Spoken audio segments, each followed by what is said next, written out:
A second batch of cupcakes securely strapped into the seat beside him, Nick tapped his fingers on the steering wheel while the car idled at the corner of bridal carriage and champagne. Though he did his best to temper his impatience, he revved the engine a bit when the light finally changed. He was pretty sure the situation demanded it.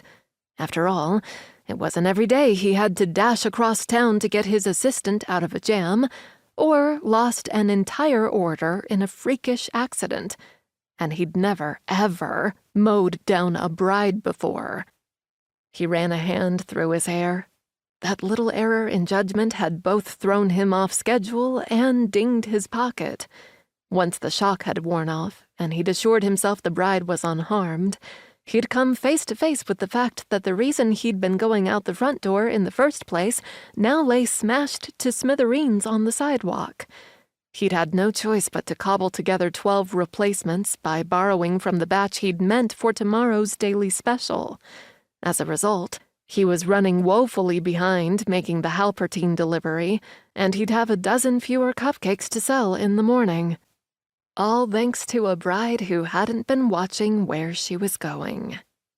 Though, when he gave her a second thought, he had to admit he liked her style. Some of the women who came here to get married would have landed in a puddle of tears after the fall she'd taken. Not only had this one kept on going with barely a hitch in her stride, she'd done so without resorting to a single bridezilla tactic. In his 10 years at the helm of I Do Cakes, he'd seen plenty. From teary pleas that wormed an extra 10 grand for the florist from their daddy's pockets, to angry outbursts that kept a platoon of bridesmaids marching in lockstep on the wedding day.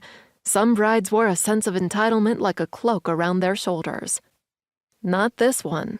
This one had only licked her lips, dusted herself off, and insisted she was perfectly fine, thank you very much.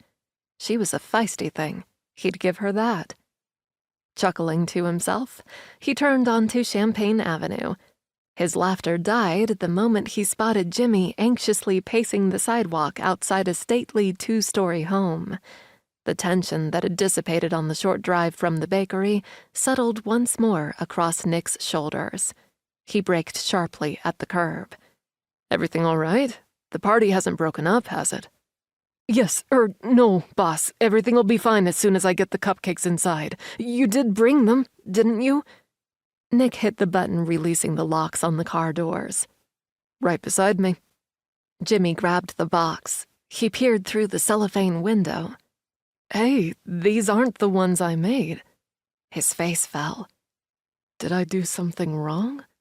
"No," Nick answered in his most soothing voice. "Yours were fine, great even," he said, recalling the way a certain bride-to-be's face had lit up at one taste of the icing.